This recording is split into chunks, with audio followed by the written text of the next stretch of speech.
당신이 지금 가장 두려워하는 것은 죽음이 아니라 누군가에게 맡겨지는 삶일지도 모릅니다.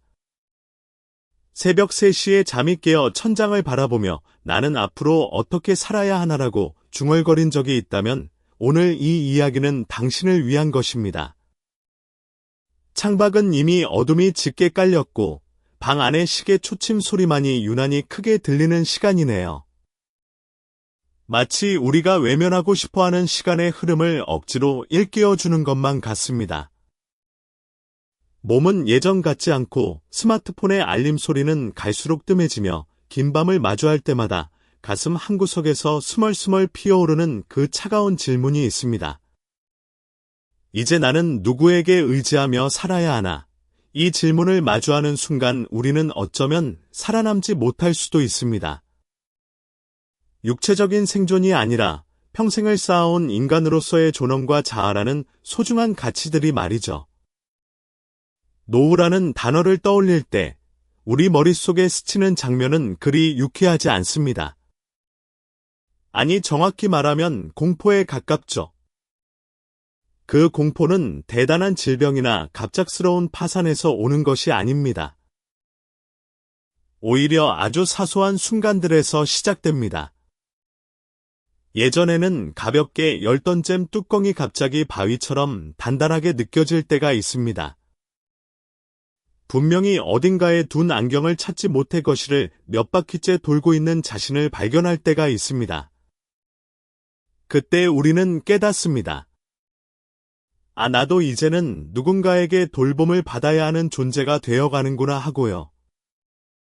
그 깨달음은 천둥처럼 한 번에 오는 것이 아니라 이슬비처럼 조용히 스며듭니다. 처음에는 계단을 오를 때 무릎에서 나는 작은 소리로 시작됩니다. 그 다음에는 손자의 이름과 손녀의 이름이 헷갈리는 순간이 찾아옵니다. 냉장고 문을 열고 내가 왜 여기 섰지 하고 멍하니 서 있는 횟수가 늘어납니다. 텔레비전 리모컨의 글씨가 점점 작아지는 것 같고 은행 앱의 비밀번호는 매번 새로운 암호처럼 느껴집니다. 이런 사소한 균열들이 모여 어느 날 갑자기 거대한 질문이 되어 우리 앞에 서는 것이죠.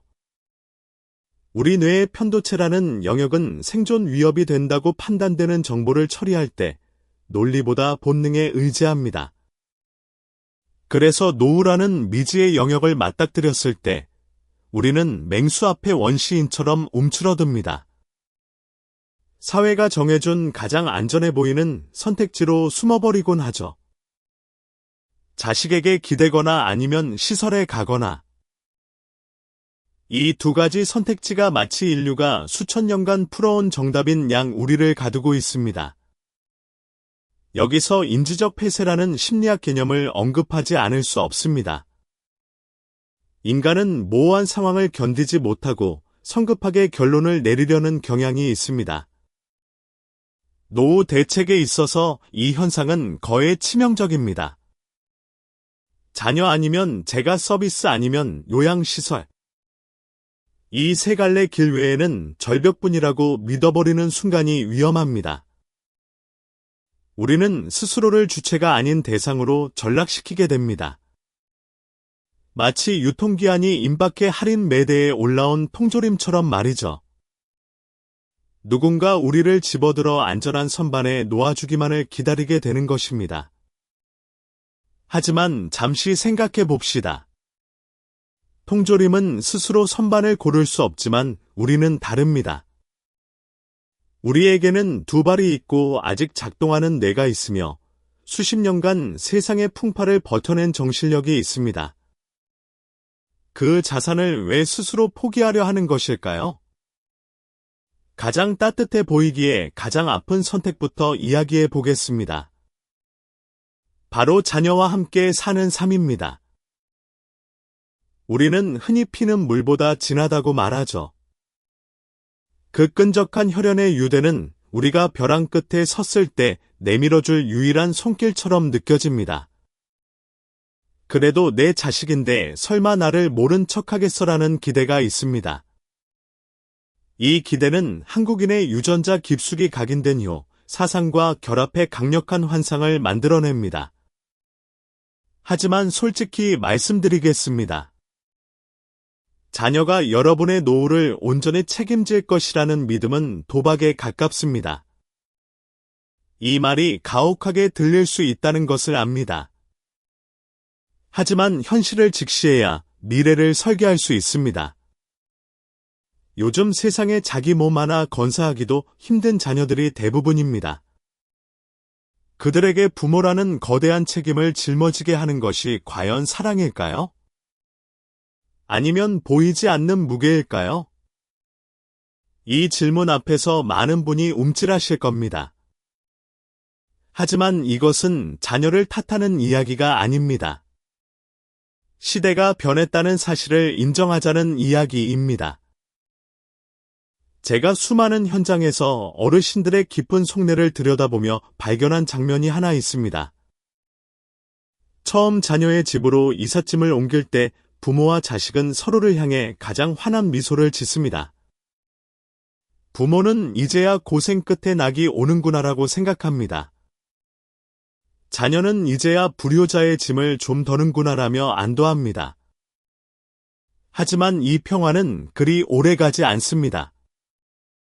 마음속에 차곡차곡 쌓이는 부담이라는 이름의 먼지가 두 사람 사이를 가로막기 시작하니까요. 첫 한 달은 괜찮습니다. 오랜만에 함께하는 식탁이 그립던 명절 같고 손주의 웃음소리가 집안을 채웁니다. 하지만 두 번째 달부터 미세한 균열이 시작됩니다. 리모컨을 누가 먼저 잡을 것인가라는 사소한 문제부터 시작해서요. 세 번째 달이 되면 며느리의 한숨 소리가 유난히 크게 들리기 시작합니다. 네 번째 달이면 자녀의 퇴근 시간이 조금씩 늦어지고 있다는 것을 알아챕니다. 여기서 흥미로운 심리학 개념을 하나 소개해 드리겠습니다. 세대 간 양가감정이라는 것입니다. 부모와 자식 사이에는 사랑과 헌신이라는 긍정적 감정이 있습니다. 동시에 의존과 간섭이라는 부정적 감정이 공존합니다.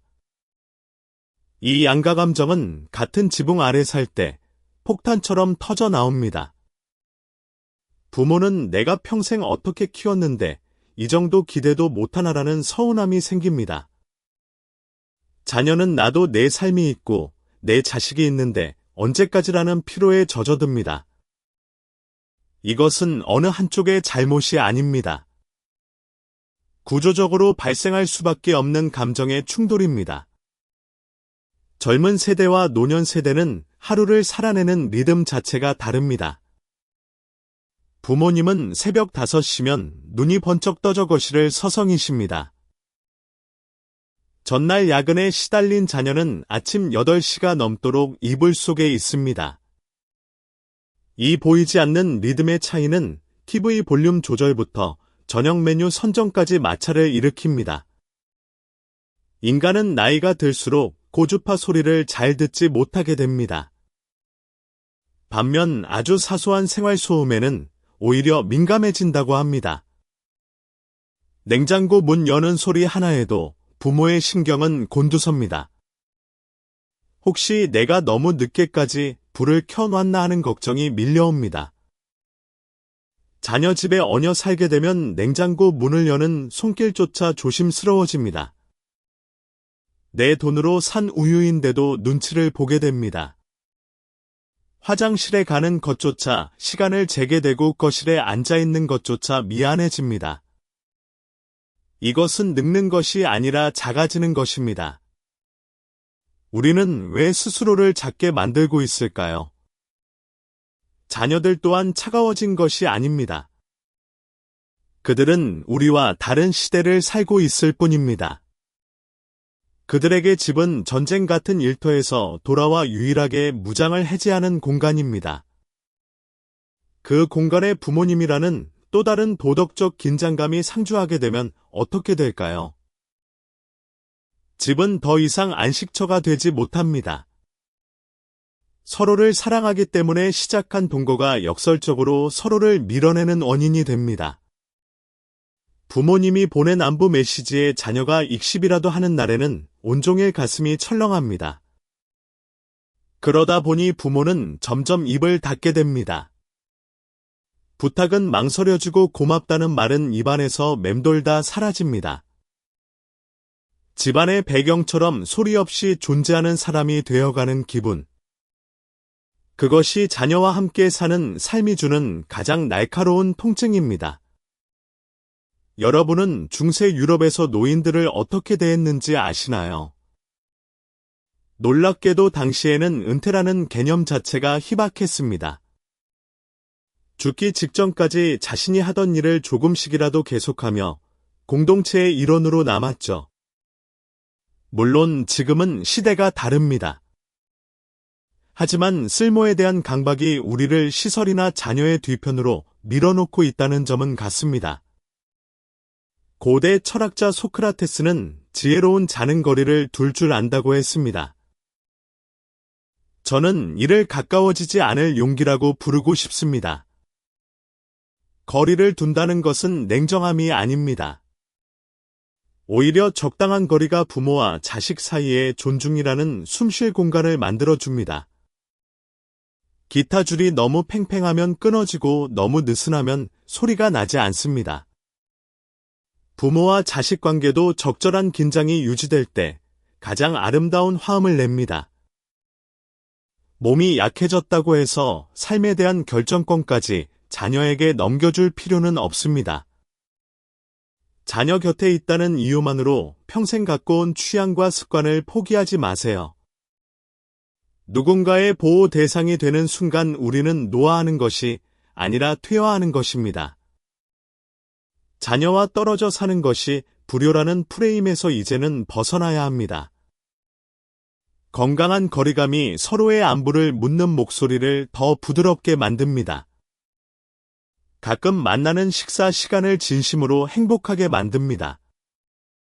의존은 사랑을 갈기갈기 찢어놓지만 독립은 사랑을 더욱 단단하게 만들어줍니다. 이제 두 번째 선택지로 넘어가 보겠습니다. 자녀와 사는 것이 어렵다면 내 집에서 전문가의 도움을 받으면 될까요? 방문 돌봄과 재가 서비스라는 이름표 뒤에 숨겨진 현실을 들여다봅시다. 내 집 내 침대 내가 수십 년간 손때를 묻혀온 가구들 사이에서 도움을 받는다는 것 듣기만 해도 안락하고 합리적입니다. 낯선 시설에 들어가는 대신 익숙한 된장찌개 냄새가 배어있는 내 주방을 지킬 수 있습니다. 그 사실만으로도 많은 분이 안도의 한숨을 내쉽니다. 인간은 나이가 들수록 새로운 환경에 적응하는 능력이 감퇴합니다. 대신 익숙한 공간이 주는 정서적 지지력에 더 크게 의존하게 됩니다. 그래서 내 집이라는 선택이 자연스러운 것이죠. 하지만 내 집이라는 성역이 관리 구역으로 변해가는 과정은 아주 조용하게 진행됩니다. 여기서 영역적 전치라는 개념을 꺼내야 합니다. 원래 자신의 주도권이 미치던 공간이 타인의 개입으로 낯선 공간으로 변해가는 현상입니다. 방문 요양보호사가 현관문을 열고 들어오는 순간을 떠올려 보십시오. 그 순간부터 여러분의 집은 더 이상 오롯한 휴식처가 아닙니다. 누군가에게는 직장이 되고 여러분에게는 관찰의 장소가 됩니다. 사람은 자기 주방에 낯선 이가 들어와 조리 도구를 만질 때 스트레스 호르몬이 상승한다고 합니다. 어머 어르신 설탕을 이렇게 많이 쓰시면 안 돼요라는 상냥한 참견 한마디. 이 말에 평생 내 주방을 호령하던 사람의 위험은 사라집니다. 내 돈으로 산 설탕 한 숟가락조차 눈치를 보며 넣어야 하는 상황이 됩니다. 돌봄 서비스를 받기 시작하면 기묘한 현상이 벌어집니다. 돌봄 선생님이 오시기 30분 전부터 갑자기 기운이 나서 집을 치우기 시작합니다. 아픈 허리를 부여잡고 청소기를 돌리는 그 아이러니를 생각해 보세요. 돈을 주고 도움을 받으려 부른 사람에게 깔끔한 노인임을 증명하려 애쓰는 모습. 이것은 슬프게도 우리 노년의 자화상입니다. 집은 원래 아무 말 하지 않아도 온전히 수용되는 공간이어야 합니다. 하지만 이제는 누군가에게 보여지는 공간이 되어버립니다. 어떤 어르신은 이렇게 말씀하셨습니다. 내 집인데도 옷차림 하나 편하게 못하겠고 화장실 소리 들릴까봐 살 수가 없어. 집이 쉼터가 아니라 공연장이 되는 순간이 옵니다. 그때의 고독은 군중 속의 고독보다 훨씬 시립니다. 서양의 오래된 격언 중에 이런 말이 있습니다. 집이 둥지가 되려면 주인이 그곳을 다스려야 한다. 다스린다는 것은 단순히 소유권의 문제가 아닙니다. 내 시간의 리듬과 내 공간의 질서를 내 의지대로 통제할 수 있느냐의 문제입니다. 제가 서비스가 깊숙이 개입할수록 하루는 조각납니다. 오전 10시에는 목욕이고 오후 2시에는 물리치료이고 4시에는 투약 관리입니다. 정밀하게 설계된 기계 부품처럼 하루가 타인의 시간표에 끼워 맞춰집니다. 여러분이 지금 하고 싶은 것은 오후 햇살 아래에서 잠깐 낮잠을 자는 것인데요. 하지만 2시에 물리치료사가 옵니다. 여러분이 읽고 싶은 책이 있는데 4시에 투약 관리 시간입니다. 삶의 순간순간이 타인의 스케줄에 종속되는 경험은 감옥과 다를 바 없습니다. 다만 그 감옥에 꽃무늬 벽지가 붙어 있을 뿐이죠. 비용의 현실 또한 무시할 수 없습니다. 처음에는 국가 지원금이 나오니 괜찮겠지라고 생각합니다. 하지만 신체 기능이 떨어질수록 필요한 서비스의 강도는 높아집니다. 통장은 야위어가고 마음속 계산기는 복잡해집니다. 이번 달에는 좀 덜 아파야 할 텐데라는 서글픈 기도가 일상이 됩니다. 경제적 불안은 노년의 영혼을 갉아먹는 가장 무서운 적입니다. 더 깊은 문제는 집안의 공기가 달라진다는 점입니다. 아무리 따뜻한 돌봄 인력이라 해도 그들은 결국 타인입니다. 그들과 함께하는 시간 동안 끊임없이 자신을 설명하고 부탁하고 고마워해야 합니다. 학문적으로 이를 의존적 적응이라고 부릅니다. 스스로 할 수 있는 일조차 타인의 도움에 익숙해지면서 능력을 잃어가는 과정이죠. 처음에는 편안함의 이름으로 삶의 결정권을 하나 둘 넘겨줍니다. 정신을 차려보면 이미 내 하루의 핸들은 내 손을 떠나 있습니다. 도움을 받는 것이 잘못은 아닙니다. 인간은 누구나 약해지는 시점이 오니까요. 하지만 정말 지금 이 순간이 여러분의 마지막 보루인가요? 혹시 더 오랫동안 독립적으로 존재할 수 있는 근력을 스스로 포기하고 계신 것은 아닌가요? 이제 세 번째 선택지인 요양시설에 대해 이야기하겠습니다. 가장 견고하고 안전해 보이는 성벽입니다. 자녀에게 짐이 되기 싫고 혼자 남겨지는 것이 두려울 때 많은 분이 선택합니다. 거긴 밥도 제때 주고 아프면 바로 의사가 달려오니까. 이 말은 우리 시대의 노년이 스스로에게 건네는 가장 흔한 위로입니다. 하지만 안전이라는 포장지를 한 겹 벗겨내면 무엇이 보일까요? 자율성의 상실이라는 차가운 현실이 웅크리고 있습니다. 사회학의 거장 어빙 고프먼이 주창한 전체 수용시설이라는 개념이 있습니다. 요양시설은 개인의 사생활과 공적생활의 경계가 무너지는 장소입니다. 모든 일상이 하나의 거대한 관리체계 속에 편입됩니다. 문을 열고 들어가는 순간 고유한 이름을 가진 인간에서 관리번호로 바뀝니다. 평생 쌓아온 취향과 삶의 결은 시설의 효율적 운영을 위해 보관함에 맡겨집니다. 아니, 정확히 말하면 유실되는 것에 가깝습니다. 인간의 뇌는 외부 자극이 일정하게 반복되거나 극도로 단순해질 때 감각 차단 상태에 빠집니다. 흰벽과 일정한 조명과 매일 같은 시간에 들려오는 배식차 소리가 있습니다. 이 단조로운 환경은 뇌의 활동을 급격히 저하시킵니다. 치매가 없던 분들에게도 인지적 쇠퇴를 불러오는 촉매제가 됩니다. 시설의 식단표는 누구보다 정확하게 영양 균형을 맞춰줍니다. 하지만 치명적인 문제가 있습니다. 그 음식이 내 입맛과 전혀 맞지 않을 수 있다는 것이죠. 더 큰 문제는 그것을 거부할 권리가 사실상 없다는 점입니다. 어르신 건강을 위해서 골고루 드셔야죠라는 상냥한 압박이 있습니다. 80년을 내 입맛대로 살아온 한 인간의 자존감이 숟가락 위에서 흔들립니다. 레크리에이션 시간은 또 어떻습니까? 평생을 사회의 기둥으로 살아온 분들이 동요에 맞춰 박수를 칩니다. 해바라기 그림에 색칠을 합니다. 이것은 보호가 아니라 성인을 아이로 되돌리는 과정입니다. 편안함이라는 이름 아래 생각하지 않아도 되는 삶에 길들여집니다. 요양원에는 응급벨이라는 든든한 장치가 있습니다. 하지만 많은 어르신이 그 벨을 누르지 못합니다. 괜히 눌렀다가 바쁜 사람들 귀찮게 하면 어떡하나라는 미안함 때문이죠. 가장 안전해야 할 곳에서 가장 눈치를 보며 살아야 하는 모습입니다.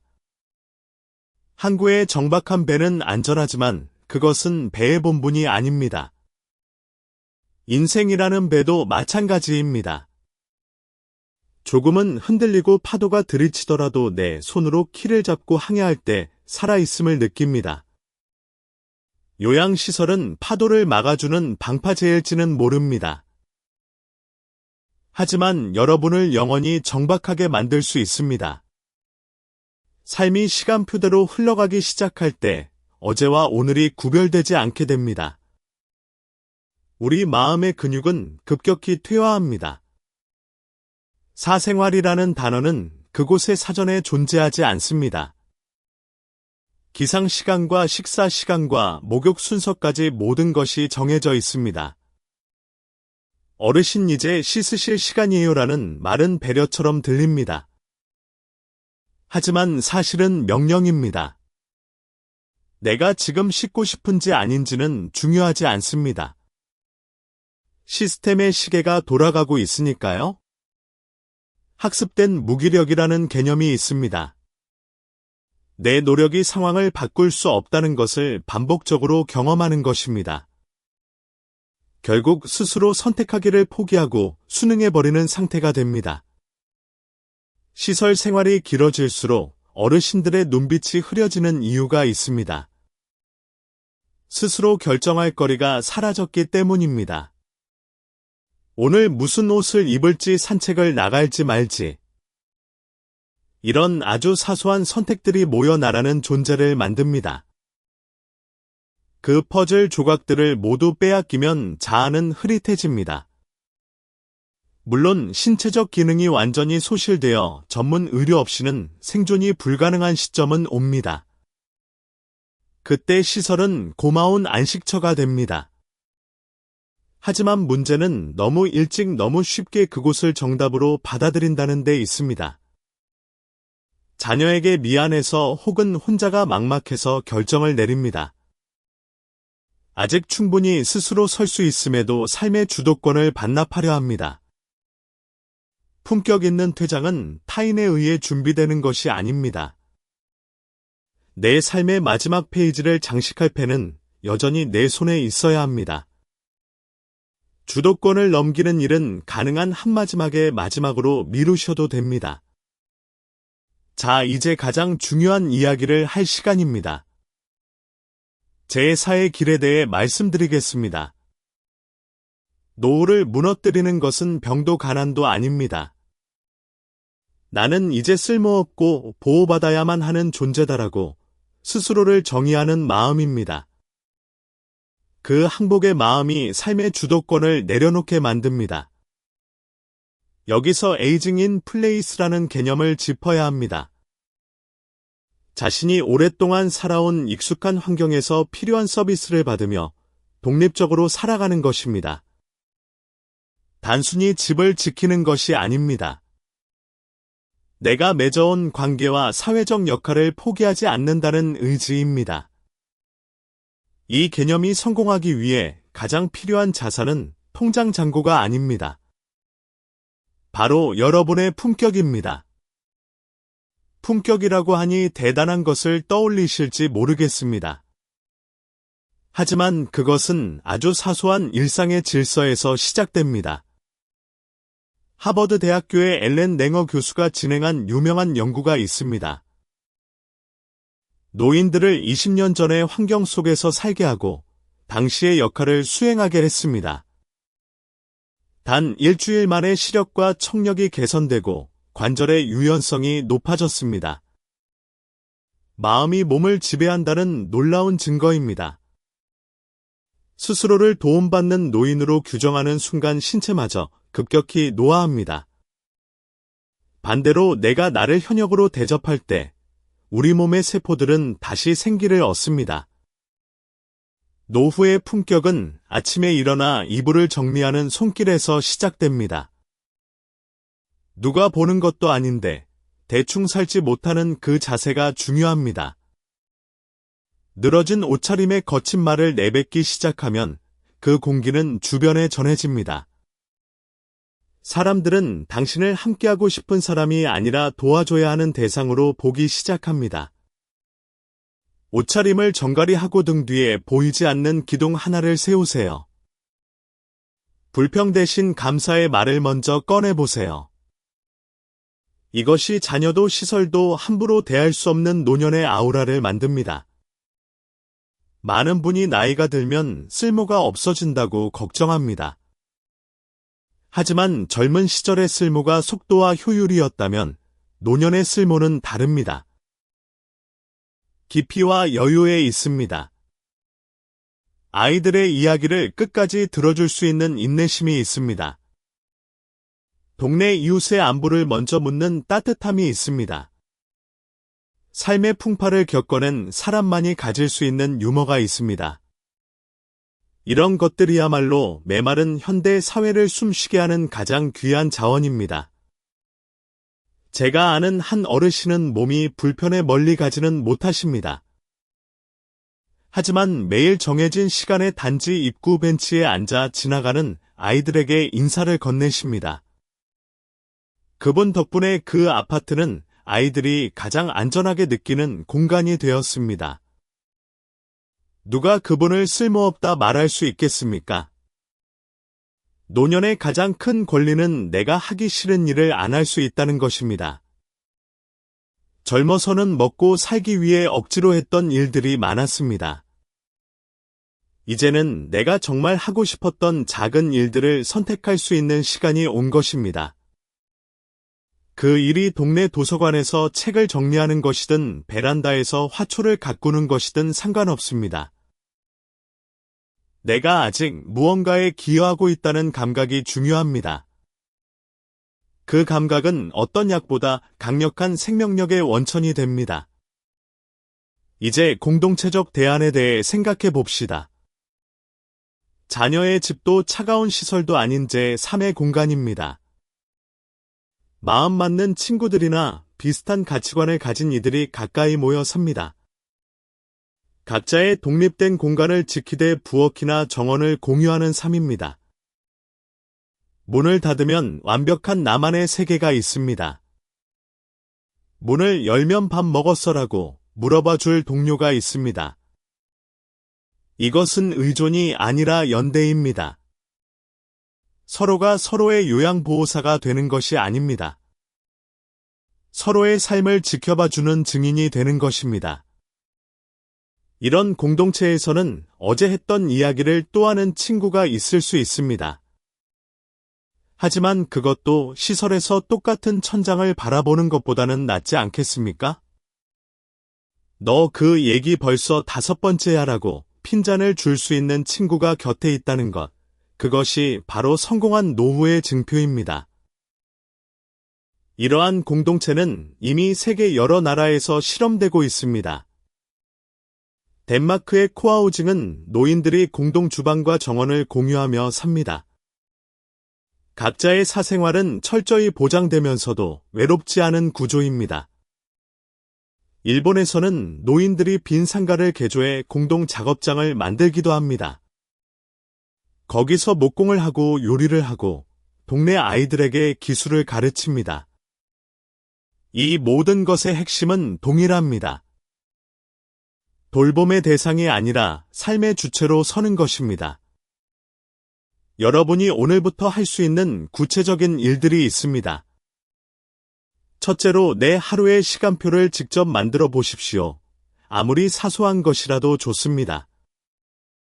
몇 시에 일어나서 몇 시에 차를 마시고 몇 시에 산책을 할지 정하는 것입니다. 타인이 정해준 시간표가 아니라 내가 만든 리듬으로 하루를 살아가는 것, 그것이 주도권의 시작입니다. 둘째로 매일 한 가지씩 스스로 결정하는 연습을 하십시오. 오늘 점심 메뉴를 직접 고르고 내일 입을 옷을 미리 준비하는 것입니다. 이런 작은 결정들이 쌓여서 나라는 존재를 선명하게 만들어 줍니다. 셋째로 거울 속에 자신에게 인사를 건네 보십시오. 오늘도 수고했어라고 말해 보십시오.